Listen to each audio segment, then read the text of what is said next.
আবু হুরায়রা রাদিয়াল্লাহু তাআলা আনহু থেকে বর্ণিত, রাসূল বলেন, আল্লাহুম্মা বারিক লি উম্মতি ফি বুকুরিহা, ও আল্লাহ আমার উম্মতের যারা নাকি প্রত্যুষে উঠবে তাদের জীবনে, তাদের হায়াতে, তাদের রিজিকে আপনি অফুরন্ত বারাকা দান করে দিন। বলি সুবহানাল্লাহ। তাইলে আমি প্রত্যুষে নামাজ পড়লাম মানে রাসূলের এই দোয়ার অংশীদার হয়ে গেলাম, ভাগীদার হয়ে গেলাম। রাসূল আমার জন্য দোয়া করে গেছেন, এই আল্লাহ আমার উম্মত যারা প্রত্যুষে উঠবে, তাসবিহ করবে, তার হায়াতে বরকত দিন, রিজিকে বরকত দিন, তার সুস্থতায় বরকত দিন।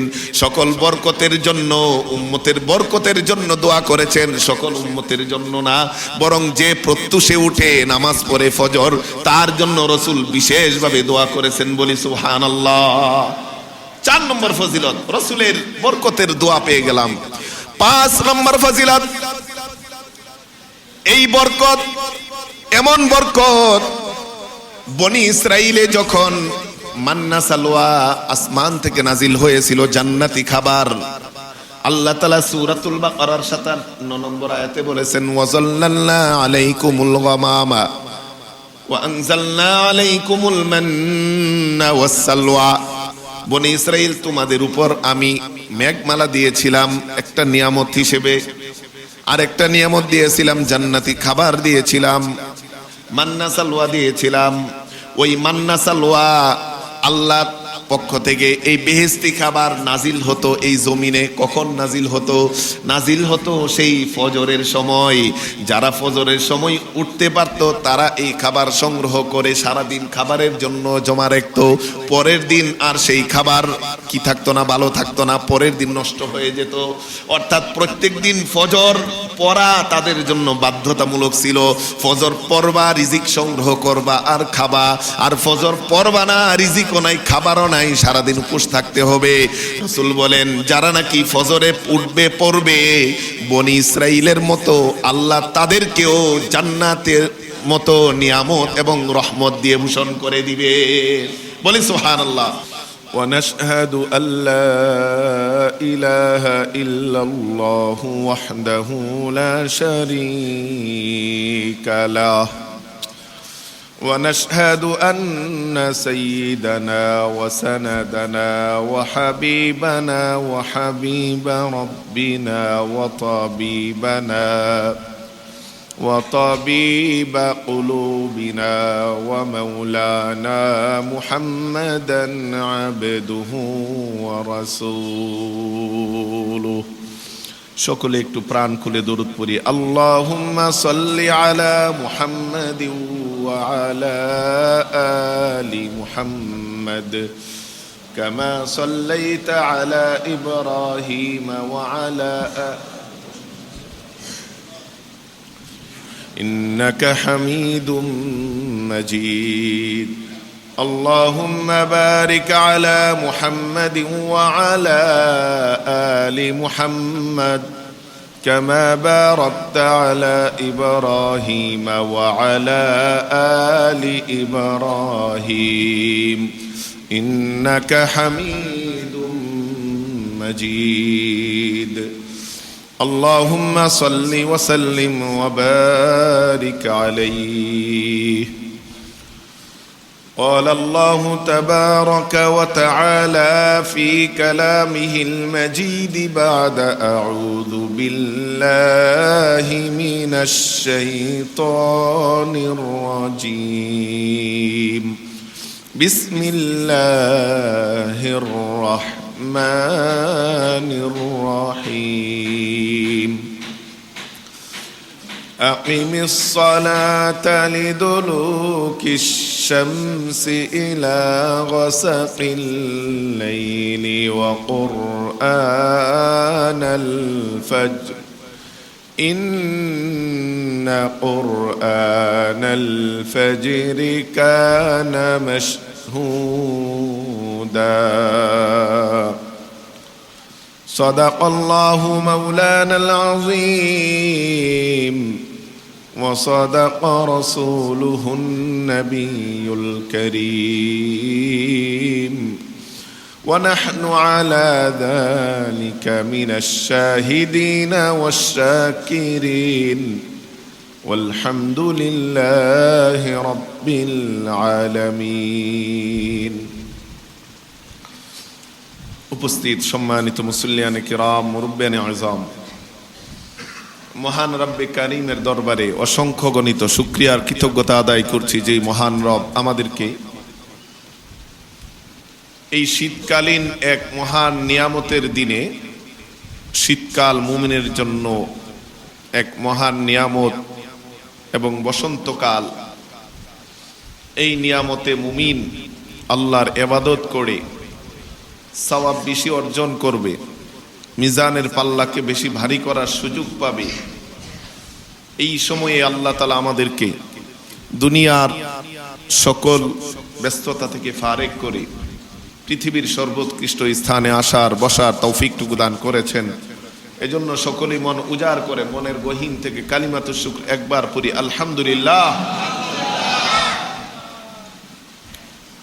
সম্মানিত উপস্থিতি, আমরা গত জুমায় আলোচনা করছিলাম যে শীতকাল আল্লাহর দেওয়া বড় বড় নিয়ামতের একটি অন্যতম কাল, যেই দিনগুলোতে মুমিন ইবাদত করে মজা পায়। সাহাবায়ে কেরাম এই দিনগুলোতে শীতকালকে স্বাগত জানাতেন, কারণ এর রাত্রি অনেক লম্বা।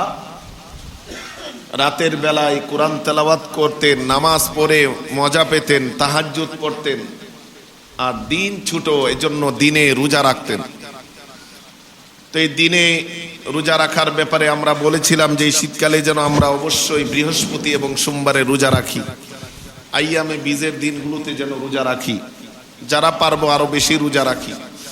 বৃহস্পতি এবং সোমবারে রসুল নিয়মিত রোজা রাখতেন, এবং সোমবার রসুলের জন্মদিন বলতেন যে এই জন্মদিনে আমি রোজা রেখেছি, এজন্যই আমি চাই ওই দিন আল্লাহর দরবারে সাপ্তাহিক আমল নামাগুলো প্রেরণ করা হয়।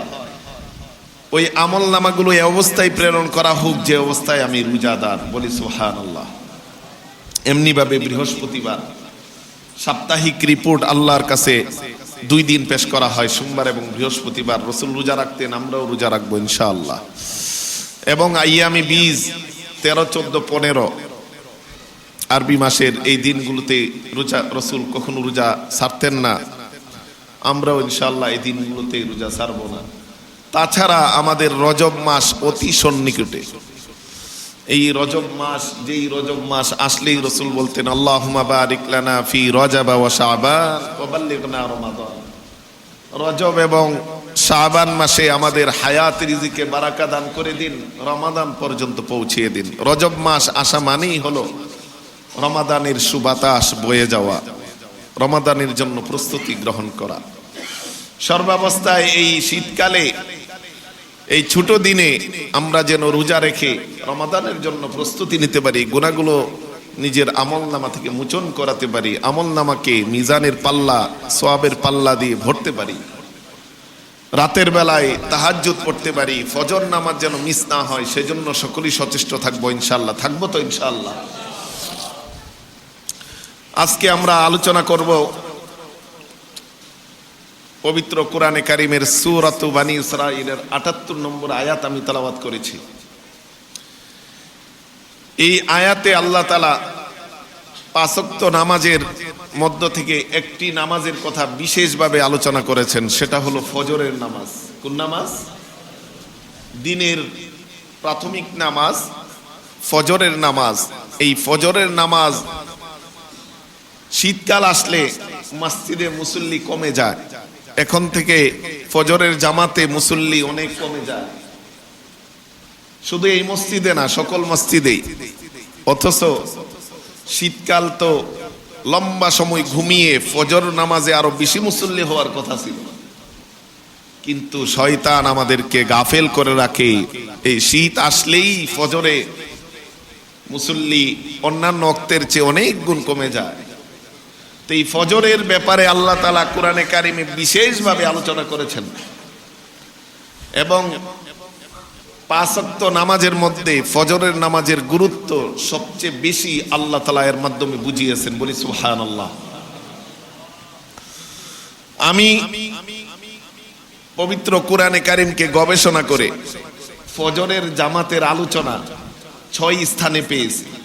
কই স্থানে? 6টি স্থানে পেয়েছি। এর মধ্যে আল্লাহ তাআলা সূরাত তাহার 130 নম্বর আয়াতে বলেন, ওয়াসাব্বিহ বিহামদি রাব্বিকা ক্বাবলা তুলুইশ শামসি ওয়া ক্বাবলা গুরুবিহা। ও নবী, আপনি আল্লাহ তাআলার প্রশংসা করুন, তাসবিহ করুন সূর্য উদয়ের পূর্বে এবং সূর্য অস্ত যাওয়ার পূর্বে। অর্থাৎ সূর্য যখন উদয় হবে, সূর্য ওঠার আগে আল্লাহর প্রশংসা করুন, গুণগান করুন, তাসবিহ করুন।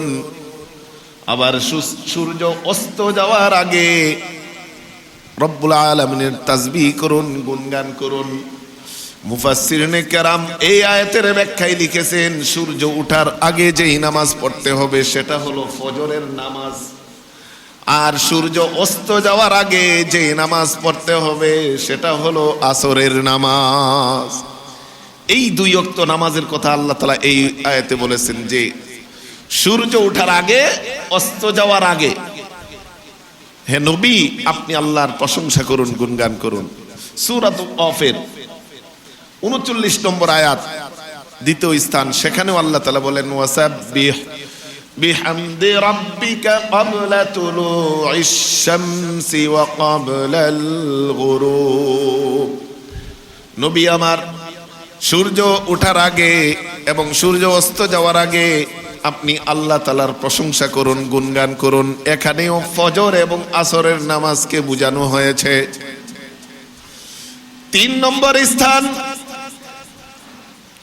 আল্লাহ তাআলা সূরাতুল গাফির, সূরাতুল মুমিনের 55 নম্বর আয়াতে বলেছেন, ওয়াসাব্বিহ বিহামদি রাব্বিকা বিল আশি ওয়াল ইবকার। ও নবী, আপনি আপনার রবের প্রশংসা করুন, গুণগান করুন সকাল এবং সন্ধ্যায়। মুফাসসিরিনে কেরাম বলেন, সকাল হলো সেই ফজরের নামাজ আর বিকাল হলো সেই আসরের নামাজ। আল্লাহ এই আয়াতেও ফজর এবং আসরের নামাজের ব্যাপারে বিশেষভাবে নবীকে নির্দেশ দিয়েছে। 4 নম্বর, সূরাতুত তুরের 48 নম্বর আয়াতে আল্লাহ তাআলা বলেন, ওয়াসাব্বিহ বিহামদি রাব্বিকা হিনা তাকুম। ও নবী, আপনি যখন ঘুম থেকে উঠে যাবেন তখন আপনি আল্লাহর প্রশংসা করুন। মুফাসসিরিনে কেরাম বলেন, সাধারণত মানুষ ঘুমায় রাতে, যখন আপনি ঘুম থেকে উঠবেন তখন আল্লাহর সামনে দাঁড়িয়ে দাঁড়িয়ে নামাজ পড়ুন। এই আয়াতের মাধ্যমেও আল্লাহ তাআলা নবীকে ফজরের নামাজের গুরুত্ব বুঝিয়েছেন, বলি সুবহানাল্লাহ। 5 নম্বর, সূরাতুল ফজর। পবিত্র আল কোরআন কারীমের 114 সূরার একটা সূরার নামে আল্লাহ তাআলা রেখেছেন সূরাতুল ফজর, ফজরের সূরা। ফজরের গুরুত্ব বুঝাতে গিয়ে আল্লাহ ফজরের কসমও করেছেন সেই সূরাতে। আল্লাহ সূরাটাকে শুরু করেছেন ওয়াল ফাজরি ওয়া লায়ালিন আশর, শপথ ফজরের সময়ের, ফজরের কসম। অর্থাৎ ফজরের সময়টা আল্লাহর কাছে অনেক গুরুত্বপূর্ণ, মহামহিয়ান, মর্যাদাবান। এজন্যই পবিত্র কোরআনে কারীমের 114 সূরার একটা সূরার নাম ফজর রেখে শুরুতেই ফজরের কসমকে, ফজরের নামাজের গুরুত্ব আমাদেরকে বুঝিয়েছেন, বলি সুবহানাল্লাহ। 6 নম্বর, আমি যে আয়াত তেলাওয়াত করেছি সূরাতু বানি ইসরাঈলের 78 নম্বর আয়াত, আল্লাহ বলেন, আকিমিস সালাতা লিদুলুকিশ শামসি ইলা গাসাকিল লাইলি ওয়া কুরআনাল ফাজরি ইন্না কুরআনাল ফাজরি কানা মাশহুদা। ও নবী, আপনি নামাজ আদায় করুন যখন সূর্য হেলে যায়। মুফাসসিরিনে কেরাম বলেন, সূর্য হেলে যাওয়ার পরে নামাজ হলো 2টা, একটা হলো জোহরের নামাজ, আরেকটা হলো আসরের নামাজ। সূর্য যখন অল্প হেলে যায় তখন জোহরের নামাজ, সূর্য যখন বেশি হেলে যায় তখন আসরের নামাজ। ইলা ওয়াসাকিল লাইল, রাতের অল্প 1/3 যখন অন্ধকার হবে সেই পর্যন্ত আপনি নামাজ পড়ুন। মুফাসসিরিনে কেরাম বলেন রাতের অন্ধকার শুরু হয় মাগরিব দিয়ে, আপনি মাগরিবের নামাজ পড়ুন। রাতের অন্ধকার একটু আচ্ছন্ন হয়, গভীর হয় আসরের সময়ে, ও নবী আপনি আসরের নামাজ পড়ুন। এই আয়াতের মাধ্যমে এই অংশটুকু পর্যন্ত 4 ওয়াক্ত নামাজের কথা বলা হয়েছে। সূর্য যখন হেলে যায় তখন নামাজ পড়ুন, অর্থাৎ জোহর এবং আসর। রাত যখন গভীর হয়, অন্ধকার থেকে অন্ধকার হয়, আরো 2 ওয়াক্ত নামাজ পড়ুন, মাগরিব এবং এশা। তাইলে ফজর গেল কই? ফজরের গুরুত্ব এতই বেশি, আল্লাহ ফজরের কথা আলাদা উল্লেখ করে বলেন ওয়া কুরআনাল ফাজরি, আপনি ফজরের সময় বেশি করে কোরআন তেলাওয়াত করুন। বলি সুবহানাল্লাহ। এই আয়াতে আল্লাহ 4 ওয়াক্ত নামাজের কথা বলে ফজরের কথা স্পেশাল ভাবে ফজরের নাম উল্লেখ করে বলেছেন এই ফজরের নামাজ পড়ুন, নামাজে দীর্ঘ তেলাওয়াত করুন। বলি সুবহানাল্লাহ। কেন কেন? আল্লাহ বলেন ইন্না কুরআনাল ফাজরি কানা মাশহুদা, ফজরের নামাজে যে কোরআন তেলাওয়াত হয় ওই তেলাওয়াতের সময় আসমানের ফেরেশতাদের সমাবেশ ঘটে থাকে। বলি সুবহানাল্লাহ। আল্লাহর তৈরি সেই নূরের মাসুম বেগুনা ফেরেশতারা এই ফজরের নামাজের তেলাওয়াতকে শ্রুতি মধুর ভাবে শুনতে থাকে। ও নবী আপনিও ফজর নামাজে লম্বা তেলাওয়াত করে শ্রুতি মধুর ভাবে কোরআন তেলাওয়াত করুন, সাহাবাদেরকে শুনান। বলি সুবহানাল্লাহ। তাইলে বোঝা গেল এই ফজরের সময়ে ফেরেশতাদের সমাবেশ ঘটে।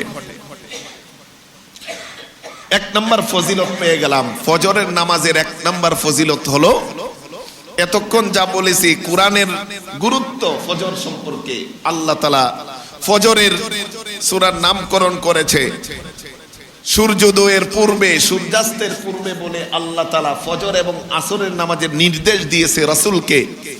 এবং সর্বশেষ আয়াতে ফজরের নামাজে কোরআন তেলাওয়াতের নির্দেশনা দিয়েছেন এবং বলেছেন যে এই ফজরের নামাজে ফেরেশতাদের সমাবেশ ঘটে। বলি সুবহানাল্লাহ। তাইলে 1 নম্বর ফজিলত মর্যাদা, ফজরের নামাজের সময় ফেরেশতাদের আগমন ঘটে এবং সমাবেশ ঘটে। এটাই রাসূল একটু স্পষ্ট করে হাদিসে বলেছেন। বুখারী শরীফের 555 নম্বর হাদিস, মুসলিম শরীফের 632। বুখারী এবং মুসলিম শরীফে হাদিসটি এসেছে। রাসূল বলেন, আবু হুরায়রা রাদিয়াল্লাহু তাআলা আনহু থেকে বর্ণিত হাদিস, ইয়াতাআকাবু ফীকুম মালাইকাতুম বিল-লাইলি ওয়া মালাইকাতুম বিন-নাহার ওয়া ইয়াজতামিউনা ফী সালাতিল ফাজরি ওয়া সালাতিল আসরি। ও সাহাবায়ে কেরাম জেনে রাখো, আল্লাহর এই নূরের তৈরি ফেরেশতারা পালাবদল করে, পালাক্রম করে তোমাদের মাঝে ডিউটি পালন করে। একদল ফেরেশতা ফজরের সময় আসে, আসরের চলে যায়, আবার আরেক দল ফেরেশতা আসরের সময় আসে, ফজরের সময় চলে যায়। রাসূল বলেন, সুম্মা ইয়ারুজুল্লাযীনা বাতু ফীকুম, আসরের সময় যারা আসছিল ফজরের সময় তারা চলে যায়, সারা রাত তোমার মাঝে ছিল, তোমার সাথেই থেকেছে তারা। যাওয়ার পরে ফায়াসআলুহুম রাব্বুহুম, আল্লাহ তাআলা ওই ফেরেশতার দলকে জিজ্ঞেস করেন, কাইফা তারাকতুম ইবাদি, ও আমার ফেরেশতারা আমার বান্দাদেরকে কি অবস্থায় রেখে এসেছো? তখন ওয়া হুয়া আ'লামু বিহিম, যদিও আল্লাহ তাআলা জানেন বান্দারা কি অবস্থায় আছে, তারপরেও ফেরেশতাদেরকে জিজ্ঞেস করে। কেন জিজ্ঞেস করে? ফেরেশতাদেরকে সাক্ষ্য নেওয়ার জন্য। ফেরেশতারা যেন মুমিন বান্দার পক্ষে সাক্ষ্য দেয়, মুমিন বান্দার জান্নাত যেন নিশ্চিত করতে পারে, এজন্য ফেরেশতাদেরকে আল্লাহ জানা সত্ত্বেও জিজ্ঞেস করে আমার বান্দাদেরকে কি অবস্থায় রেখে এসেছো? ফেরেশতারা বলেন, আতাইনাহুম ওয়া হুম ইউসাল্লুন ওয়া তারাকনাহুম ওয়া হুম ইউসাল্লুন। ও রব্বুল আলামিন, আপনার মুমিন বান্দাদেরকে আমরা যখন গেলাম তাদেরকে নামাজরত অবস্থায় পেয়েছি, আমরা যখন তাদেরকে রেখে আসলাম তখনও নামাজরত অবস্থায় রেখে আসলাম। বলি আল্লাহু আকবার। ফেরেশতাদের সাক্ষ্য আল্লাহর কাছে কবুল হয়ে গেল। আল্লাহ তাআলা বলেন, তোমরা যাদেরকে আমার এই গোলামি করতে দেখে এসেছো তাদেরকে তো আমি জাহান্নামে প্রবেশ করাতে পারি না, তাদের জন্য জান্নাত আমি ওয়াজিব করে দিলাম। বলি সুবহানাল্লাহ। তাইলে ফেরেশতারা আমার পক্ষে সাক্ষ্য দিবে, কত মহান একটি বিষয়। আর তখন আমি ঘুমিয়ে থাকি, ফজরের সময় কম্বলের নিচে লেপের নিচে ঘুমিয়ে থাকি, যখন ফেরেশতা আমার পক্ষে সাক্ষ্য দিবে। আর যদি আমি ঘুমিয়ে থাকি, মসজিদে না আসি, ফেরেশতার সাক্ষ্য আমি পেলাম না বন্ধু। তাই এক নাম্বার ফজরের ফজিলত হলো ফেরেশতাদের সমাবেশ ঘটে এবং ফেরেশতা আমার জন্য আল্লাহর কাছে সাক্ষ্য দিবে, সুপারিশ করবে। আর এই সুপারিশ আল্লাহ কবুল করে আমার জন্য জান্নাত ওয়াজিব করে দিবেন, জান্নাত বরাদ্দ করে দিবেন। এক নম্বর ফজিলত। দুই নম্বর ফজরের নামাজের ফজিলত। প্রিয় নবী সাল্লাল্লাহু আলাইহি ওয়াসাল্লাম বলেন, যে ব্যক্তি ফজরের নামাজ পড়বে সে আল্লাহর আশ্রয় এবং জিম্মায় চলে যাবে। বলি সুবহানাল্লাহ। মুসলিম শরীফের 657 নম্বর হাদিস, জুনদুব ইবনে আব্দুল্লাহ রাদিয়াল্লাহু তাআলা আনহু থেকে বর্ণিত। প্রিয় হাবিব সাল্লাল্লাহু আলাইহি ওয়াসাল্লাম বলেন, মান সাল্লাস সুবহা ফাহুয়া ফি যিম্মাতিল্লাহ। যে ফজরের নামাজ পড়বে সে আল্লাহর আশ্রয়ে, আল্লাহর জিম্মায়, আল্লাহর দায়িত্বে সে চলে যাবে। বন্ধু একটু চিন্তা করেন, আল্লাহর আশ্রয়, আল্লাহর জিম্মা, আল্লাহর দায়িত্ব, আল্লাহর পক্ষ থেকে নিরাপত্তা। এই ভয়ের জামানায়, অস্থিরতার জামানায়, নিরাপত্তার সংকটের জামানায় আল্লাহ আমাকে নিরাপত্তা দিবে, আল্লাহ আমার দায়িত্ব গ্রহণ করবে, আল্লাহ আমাকে আশ্রয় দিবে। আর তখন আমি ঘুমিয়ে থাকি। আল্লাহর আশ্রয় যদি পেতে চাই অবশ্যই ফজরের নামাজ আমাকে মসজিদে পড়তে হবে। রাসূল বলেন, ও বান্দা, যে ফজরের নামাজ পড়লা সে আমার জিম্মায় চলে আসলা, আমার আশ্রয়ে চলে আসলা। শুধু তাই না, যে আমার আশ্রয়ে চলে আসছো সে ব্যতীত অন্যদেরকে লক্ষ্য করে রাসূল বলেন, ফালা ইয়াতলুবান্নাকুমুল্লাহু মিন যিম্মাতিহি বিশাই। ও সাহাবারা, যার ব্যাপারে আল্লাহ জিম্মা নিয়েছেন, দায়িত্ব নিয়েছেন, যাকে আল্লাহ আশ্রয় দিয়েছেন, তার ব্যাপারে যেন আল্লাহ তোমাদেরকে পাকড়াও না করেন। কেননা আল্লাহ যাকে পাকড়াও করবেন তাকে উপর করে জাহান্নামে নিক্ষেপ করবেন। ফাইন্নাহু মাইয়াতলুবুহু মিন যিম্মাতিহি বিশাইইন ইয়াকুবুহু আলা ওয়াজহিহি ফি নারি জাহান্নাম। আল্লাহর জিম্মা যে নিবে, যে দায়িত্ব নিবে, তার ব্যাপারে যদি তোমাদেরকে পাকড়াও করে আল্লাহ তোমাদেরকে জাহান্নামে নিক্ষেপ করবেন। এর অর্থ কি বন্ধু? জেনে রাখুন, রাসূল বলেন, যে ফজরের নামাজ পড়লো সে আল্লাহর জিম্মায় চলে গেল, ওই ব্যক্তিকে তুমি কষ্ট দিও না, ওই ব্যক্তির বিরুদ্ধে তুমি দাঁড়িও না, ওই ব্যক্তির উপর তুমি জুলুম করিও না, ওই ব্যক্তির কোনো হক নষ্ট করিও না, কারণ সে তো আল্লাহর জিম্মায় চলে গেছে। রাসূল বলেন, যে ব্যক্তি আল্লাহর জিম্মায় গেল তার বিরুদ্ধে তোমার দাঁড়ানো, তাকে কষ্ট দেওয়া, তার উপর জুলুম করা, তার হক নষ্ট করা, অর্থ হলো আল্লাহর বিরুদ্ধে দাঁড়ানো, আল্লাহকে কষ্ট দেওয়া, আল্লাহর উপর জুলুম করা। জেনে রাখো, তাকে কষ্ট দেওয়া, আল্লাহকে কষ্ট দেওয়া। এজন্য তাকে যদি কষ্ট দাও আল্লাহ ধরে ফেলবেন, আর আল্লাহ যাকে ধরবেন জাহান্নামে উপর করে নিক্ষেপ করে দিবেন। বলি নাউজুবিল্লাহ। দেখেন, যে ফজরের নামাজ পড়ছে তার নিরাপত্তা নিশ্চিত করার পর অন্যদেরকে সতর্কবাণী দিচ্ছেন, সাবধান, যে ফজর পড়েছে তার সাথে লাগতে যাও না, তার হক নষ্ট করতে যেও না, তার উপর জুলুম করতে যেও না, তাকে কষ্ট দিতে যেও না, কারণ সে আল্লাহর জিম্মায় চলে গেছে। যে আল্লাহর জিম্মায় চলে গেল তাকে কষ্ট দিলে সরাসরি আল্লাহ কষ্ট পান। আল্লাহ কষ্ট পেলে তোমাকে উপর করে জাহান্নামে নিক্ষেপ করে দিবে। বলি না আউযুবিল্লাহ। তাই রে, সতর্কবাণীও। আবার যে নামাজ পড়লো তাকে নিশ্চয়তা আশ্রয়ও দিয়েছেন আল্লাহ তাআলা। কত বড় নিয়ামত। দুই নম্বর ফজিলত শুনলাম। এক নম্বর কি? ফেরেশতাদের সাক্ষ্য। দুই নম্বর কি? আল্লাহর আশ্রয় এবং জিম্মা আমি পেয়ে যাই। তিন নম্বর, ফজরের 2 রাকাতের সুন্নতের মর্যাদা। রাসূল বলেন, রাকাতা আল ফাজরি খায়রুম মিনাদ দুনিয়া ওয়া মা ফিহা। আম্মাজান আয়েশা সিদ্দিকা রাদিয়াল্লাহু তাআলা আনহা হাদিসটি বর্ণনা করেছেন। মুসলিম শরীফের 725 নম্বর হাদিস। রাসূল বলেন, এই তোমাদের দুনিয়াতে যত নিয়ামত আছে, যত সম্পদ আছে, যত বাড়িঘর আছে, যত বিল্ডিং আছে, যত ব্যাংক ব্যালেন্স আছে, যত ফল ফলাদি খাদ্য আছে, জেনে রাখো সকল নিয়ামত থেকে আল্লাহর কাছে ফজরের নামাজের আগে যে 2 রাকাত সুন্নত আছে সেটা আল্লাহর কাছে অনেক বেশি প্রিয়। বলি সুবহানাল্লাহ। ফজরের আগে 2 রাকাত সুন্নত যদি দুনিয়া এবং দুনিয়া সবকিছু থেকে আল্লাহর কাছে প্রিয় হয়, তাইলে ফজরের ফরজ নামাজ আল্লাহর কাছে কত বেশি প্রিয় হতে পারে একটু চিন্তা করি, একটু চিন্তা করি। তাইলে 3 নম্বর ফজিলত কি? ফজরের সুন্নতেই দুনিয়া এবং দুনিয়ার মধ্যে যা কিছু আছে সব কিছু থেকে আল্লাহর কাছে উত্তম। 4 নম্বর ফজিলত, এই ফজরের নামাজ যারা পড়বে তাদের জন্য রাসূল বিশেষ দোয়া করেছেন। তিরমিজি শরীফের 1212 নম্বর হাদিস, আবু হুরায়রা রাদিয়াল্লাহু তাআলা আনহু থেকে বর্ণিত। রাসূল বলেন, আল্লাহুম্মা বারিক লি উম্মতি ফি বুকুরিহা, ও আল্লাহ আমার উম্মতের যারা নাকি প্রত্যুষে উঠবে তাদের জীবনে, তাদের হায়াতে, তাদের রিজিকে আপনি অফুরন্ত বারাকা দান করে দিন। বলি সুবহানাল্লাহ। তাইলে আমি প্রত্যুষে নামাজ পড়লাম মানে রাসূলের এই দোয়ার অংশীদার হয়ে গেলাম, ভাগীদার হয়ে গেলাম।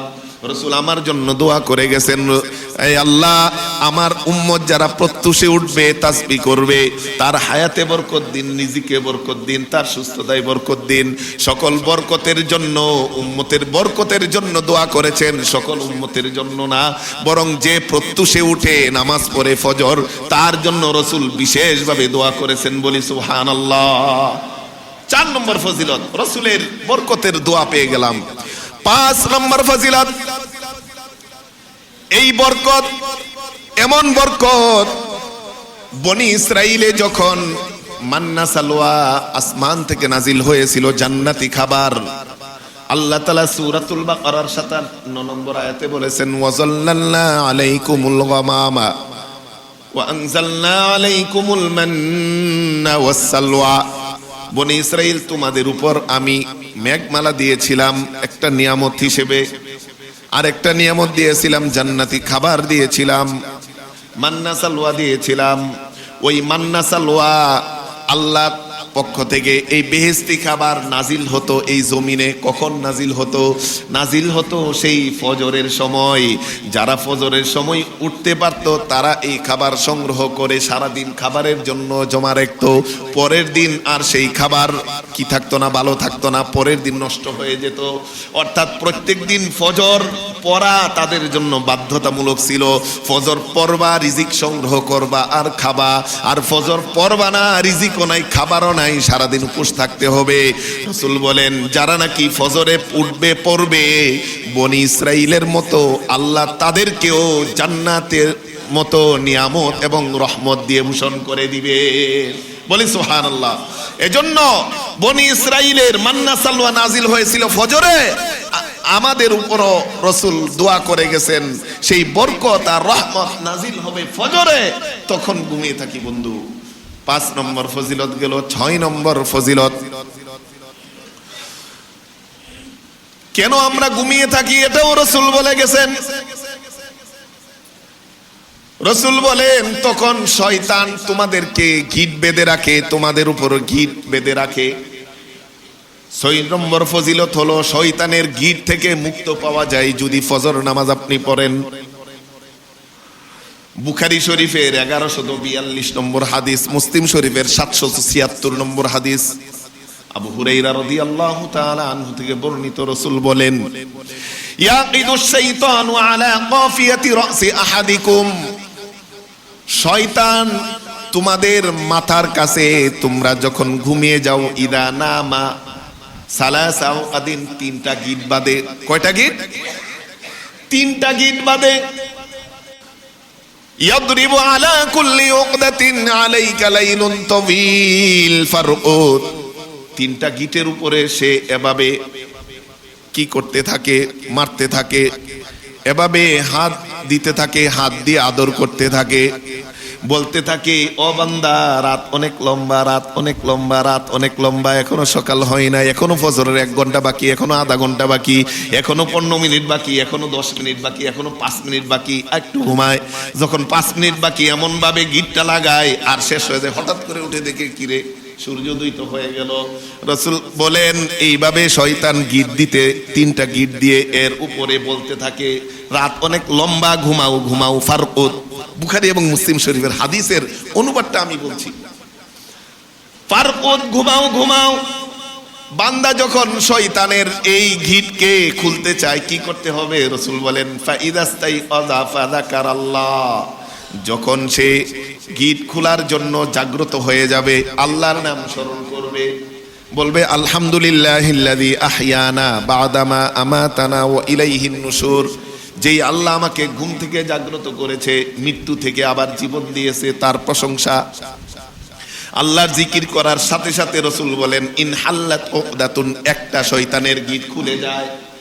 ফাইদা তাওয়াদ্দা ইনহাল্লাত উকদাতুন, উযু যখন করে দ্বিতীয় গিটটা খুলে যায়।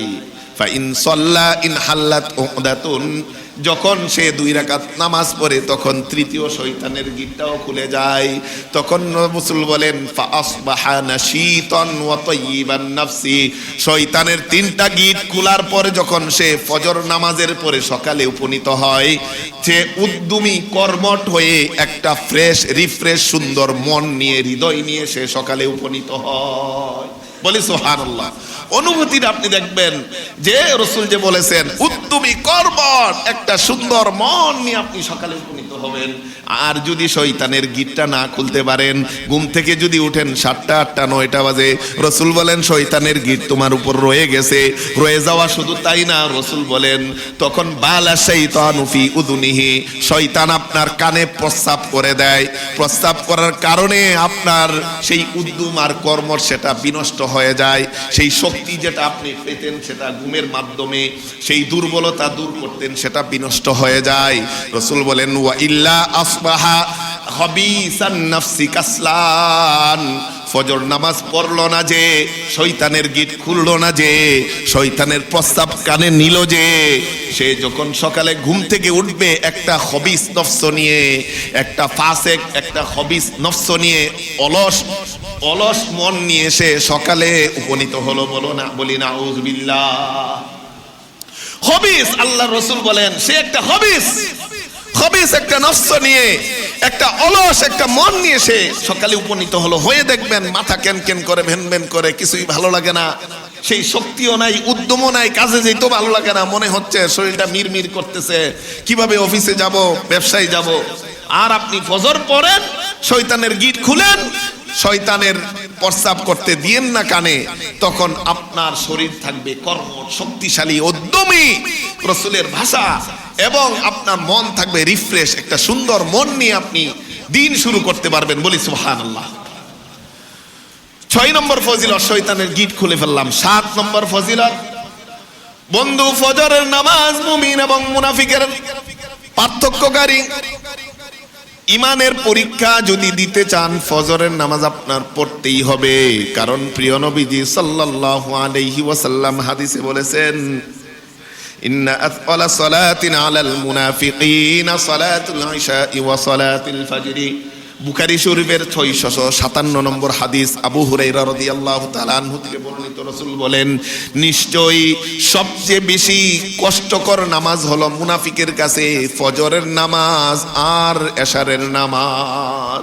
যে ফজর পড়ে না, এশা পড়ে না, রাসূল বলেন সে মুমিন না রে, সে মুনাফিক।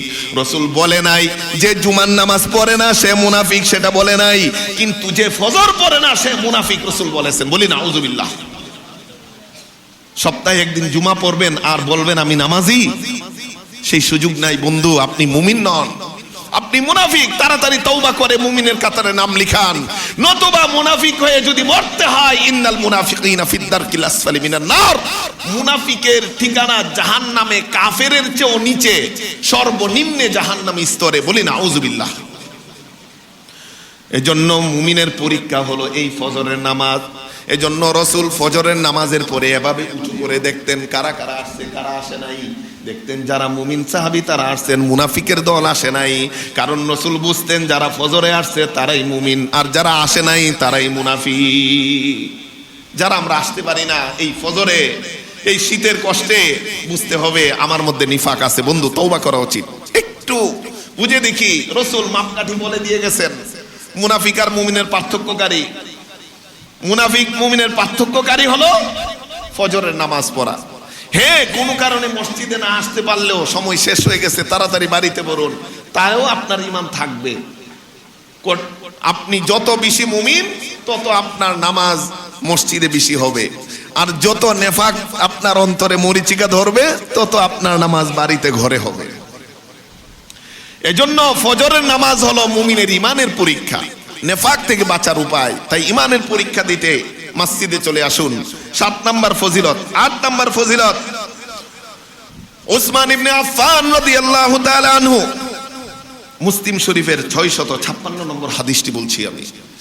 একদিন মাগরিবের পরে মসজিদে প্রবেশ করলেন, এশারের নামাজের অনেক বাকি।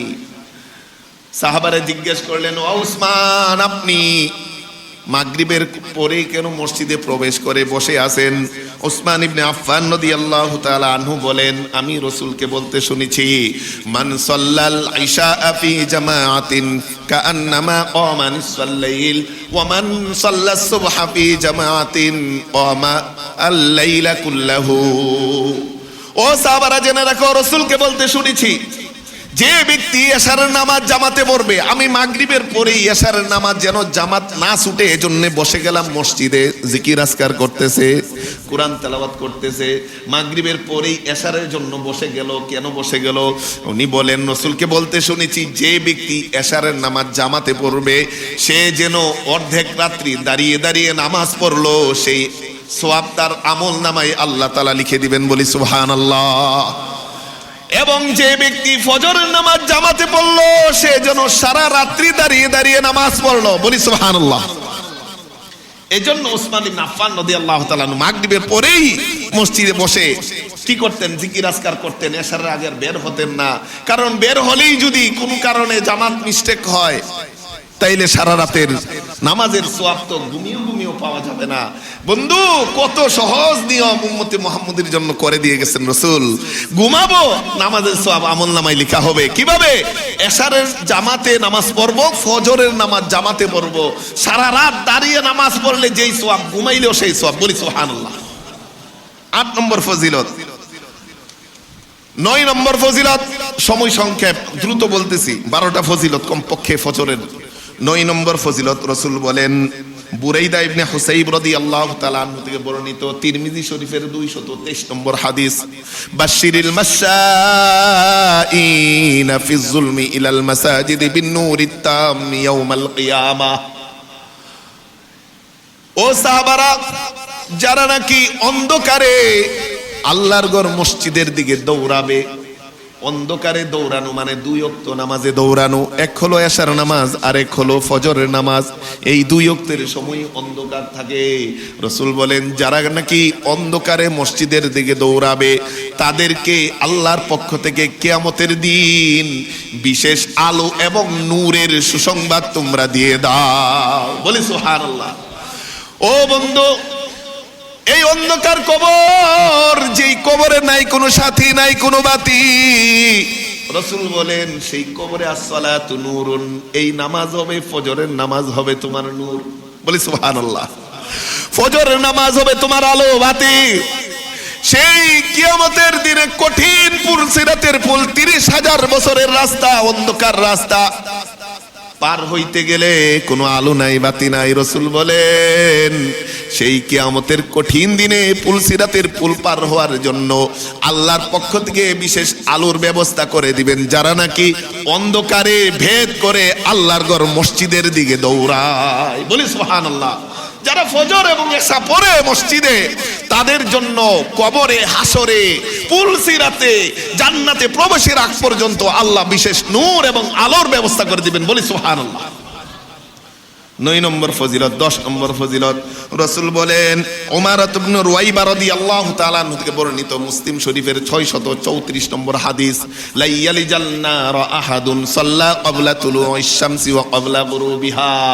যারা নাকি সূর্য ওঠার আগে, সূর্য অস্ত যাওয়ার আগে নামাজ পড়েছে, তারা কোনোদিন জাহান্নামে প্রবেশ করবে না। বলি সুবহানাল্লাহ। জাহান্নাম থেকে মুক্তির সেই সুসংবাদ রাসূল দিয়েছেন। 10 নম্বর ফজিলত, যারা সূর্যোদয়ের আগে অর্থাৎ ফজর নামাজ, সূর্যাস্তের আগে যারা আসর নামাজ পড়বে, তারা কোনোদিন জাহান্নামে প্রবেশ করবে না। 11 নম্বর ফজিলত রাসূল বলেন, বুখারী মুসলিম শরীফে হাদিসটি এসেছে, বুখারী শরীফের 574 নম্বর হাদিস, রাসূল বলেন, মান সাল্লাল বারদাইনি দাখালাল জান্নাহ। যে 2 ঠান্ডা ওয়াক্তের নামাজ পড়বে গুরুত্ব সহকারে, সে জান্নাতে প্রবেশ করবে। 11 নম্বর ফজিলত, জান্নাতের নিশ্চয়তা রাসূল ঘোষণা দিয়েছেন। বলি সুবহানাল্লাহ। যে ফজর এবং আসর গুরুত্ব সহকারে পড়বে। 12 নম্বর ফজিলত, সর্বশেষ ফজিলত, ফজরের নামাজ কেন আমরা ছেড়ে দিব বন্ধু? ফজরের নামাজের সর্বশেষ ফজিলত হলো আল্লাহ তাআলার দর্শন কিয়ামতের দিন সরাসরি লাভ হবে, আল্লাহর দিদার লাভ হবে ফজরের নামাজের কারণে। বুখারী শরীফের 554 নম্বর হাদিস, মুসলিম শরীফের 633 নম্বর হাদিস, প্রিয় নবী সাল্লাল্লাহু আলাইহি ওয়াসাল্লাম বলেন, একদিন সাহাবায়ে কেরাম রাদিয়াল্লাহু তাআলা আনহু, জারির ইবনে আব্দুল্লাহ রাদিয়াল্লাহু তাআলা আনহু থেকে বর্ণিত হাদিস, একদিন রাতের বেলায় রাসূল দাঁড়িয়ে আছেন, ফানাজারা ইলাশ শামসি, এই ফানাজারা ইলাল কমারি, চন্দ্রের দিকে তাকালেন।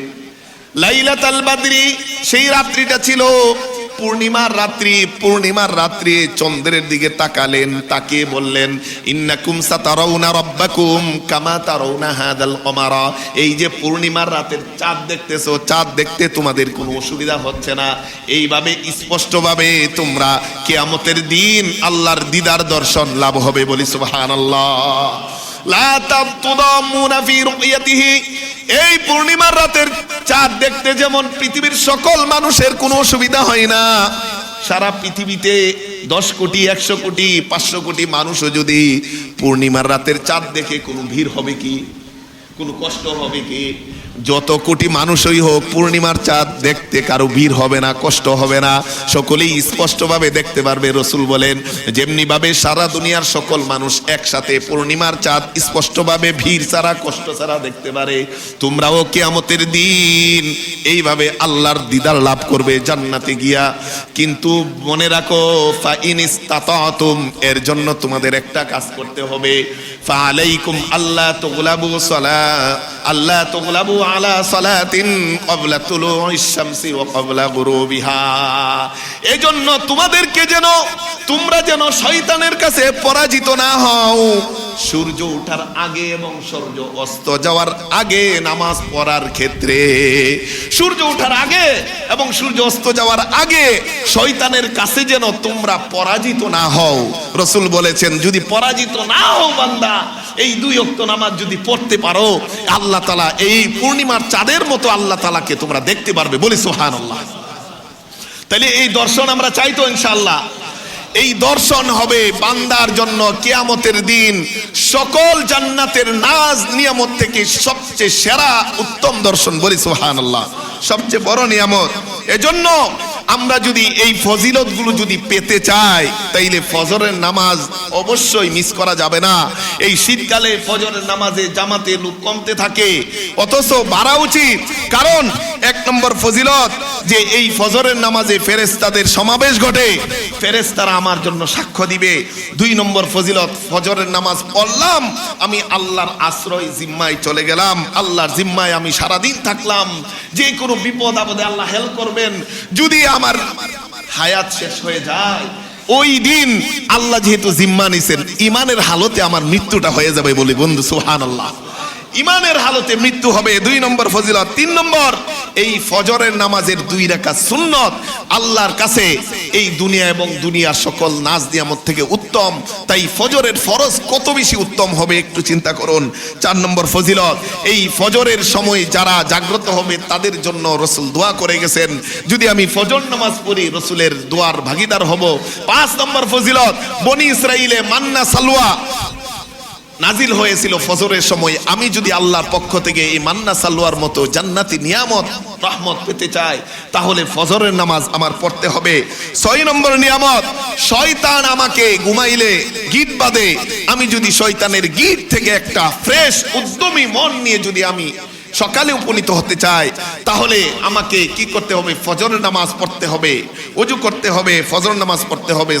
7 নম্বর, মুনাফিকের থেকে আমার নামটাকে কাটানোর জন্য মুমিনের খাতায় নাম লিখাতে আমাকে ফজরের নামাজ মসজিদে পড়তে হবে, তাইলে আমি মুমিন, মুনাফিক থেকে আমি বাঁচতে পারবো।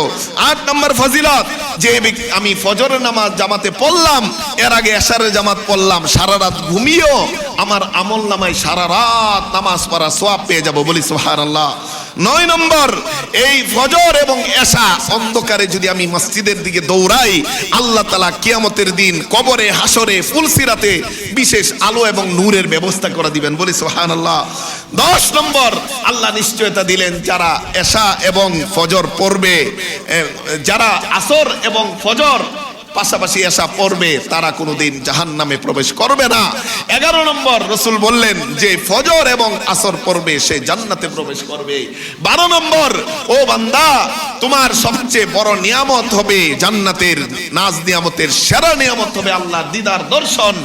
এই যারা সূর্যোদয়ের পূর্বে ফজর এবং সূর্যাস্তের পূর্বে আসর নামাজ পড়বে, তারা আল্লাহর দর্শন লাভ করবে। এই এত বড় বড় নিয়ামতের কথা শুনেও যদি আমার দ্বারা ফজরের নামাজ মিস হয়, বুঝতে হবে বন্ধু আমি মুমিন না, আমি মুনাফিক।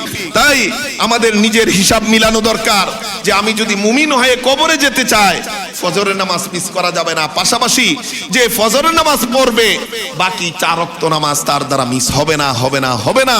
আর যার ফজর মিস হবে, সে মনে করবে যে জোহরে পড়বো, জোহরের সময় আসলে আরে শরীরটা ভালো লাগতেছে না, আসরে পড়বো, আসরে না মাগরিবে পড়বো, মাগরিবে না এশায় পড়বো, হেলায় হেলায় সারা দিনেই শেষ। বন্ধু জেনে রাখুন, আল্লাহ রসুল এই জুমার নামাজ না পড়াকে মুনাফিকের আলামত বলে নাই, বলেছেন ফজরের নামাজ না পড়া মুনাফিকের আলামত। তাই মুমিন হিসেবে যদি আল্লাহর কাছে নাম লিখাতে চাই, ফজরের নামাজ পড়তেই হবে। রাজি আছি তো আমরা ইনশাআল্লাহ? কারা কারা ফজরের জামাতে নামাজ পড়বো একটু হাত তুলে দেখায়। আল্লাহ আমাদেরকে ফজরের নামাজ গুরুত্ব সহকারে আদায় করার, জামাতে পড়ার তৌফিক দান করুন। ওয়া আখিরু দাওয়ানা আলহামদুলিল্লাহি রাব্বিল আলামিন। গত জুমায় প্রাপ্ত দান